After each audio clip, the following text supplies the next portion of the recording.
ce qui nous permet de passer la parole directement à Monsieur Vachette sur le financement du développement des projets énergétiques. Oui, alors cet atelier était très, très fréquenté, et oui, il y a bien des nombreuses solutions plus ou moins nouvelles pour financer de façon originale le développement et la mise en place de projets ENR et les mises en place de projets énergétiques. Alors on a eu la présentation d'abord d'un fleuron local avec le montage de la SEM Esther et ses partenaires.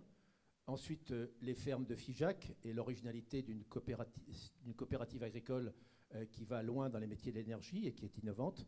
Et puis, des initiatives dans la communauté de communes des Hautes-Landes, à côté de Mimizan, où aussi des montages originaux pour le financement ont été mis en place. Alors, de ces exemples, on a tiré plusieurs points intéressants, et notamment le mariage entre éthique, réalisme juridique financier et inventivité, et alimenté notamment par des visites et des retours d'expérience de ce qui a bien marché ailleurs ou de ce qui a moins mal marché.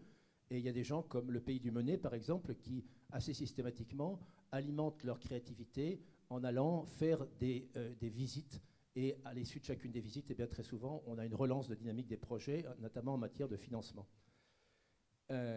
Ensuite, on s'est dit que pour bien démarrer le financement de projets dans ce domaine-là, il était utile et, j'allais dire, réaliste de commencer par des projets qui se mettent en place assez rapidement, mettons comme des projets photovoltaïques, et donc qui peuvent avoir des retours non négligeables, notamment si on est sur des comptes courants d'associés ou sur des comptes à terme, et qui peuvent rapporter relativement rapidement, en tout cas qui se mettent en place rapidement, et ce qui permet de crédibiliser et puis éventuellement de financer le montage de projets de plus longue durée, que sont soit l'éolien, soit bien sûr tout ce qui va concerner l'efficacité énergétique dans les bâtiments privés ou les bâtiments publics.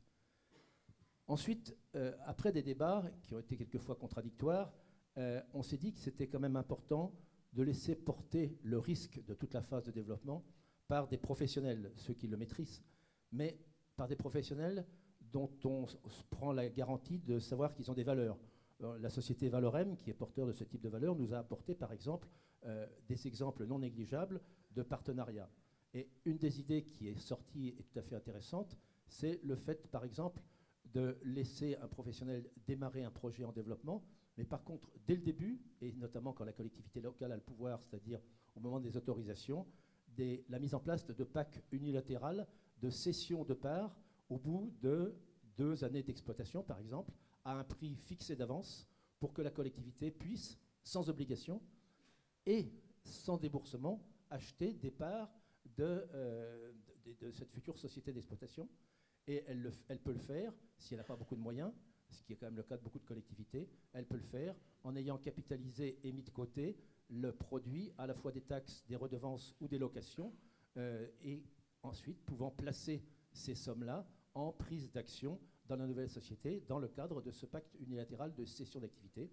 Et ces prises d'action, elles sont faites à la fois pour le nom de collectivité locale dans une SEM, mais elles peuvent l'être aussi pour le compte des citoyens qui sont voisins ou non de ces installations.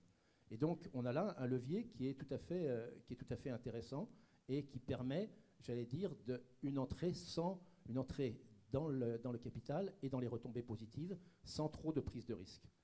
Et puis, s'il existe de belles réalisations, mettons comme Bégane et éolien en Pays de Vilaine, avec plus de 1000 actionnaires individuels et une initiative qui a été celle de porteurs individuels, ce sont j'allais dire, des exceptions, de belles exceptions qui peuvent se reproduire, mais il existe des modes de montage innovants, un peu comme ceux qu'on vient de citer, qui permettent de réduire le risque à moyen terme. Il est intéressant de rappeler aussi que le tiers investissement de droit privé, public ou privé, mais de droit privé, est maintenant quelque chose de tout à fait légal, et il n'y a plus d'opposition bancaire à le faire, et ça doit être utilisé notamment pour la rénovation énergétique. Ça l'est encore peu en France, mais notamment nos amis allemands nous ont montré qu'il y avait des bonnes réalisations possibles dans ce domaine-là. Et en conclusion, je dirais qu'on assiste dans ce domaine-là au combat entre Tina et Tama. Tina, vous connaissez, c'est ce que répétaient Bush et Madame Thatcher, « There is no alternative ». Tina. Eh bien, nous, on dit Tama. « There are many alternatives ». Et il semble que Tama est en train de gagner. Alors, bon courage. Merci.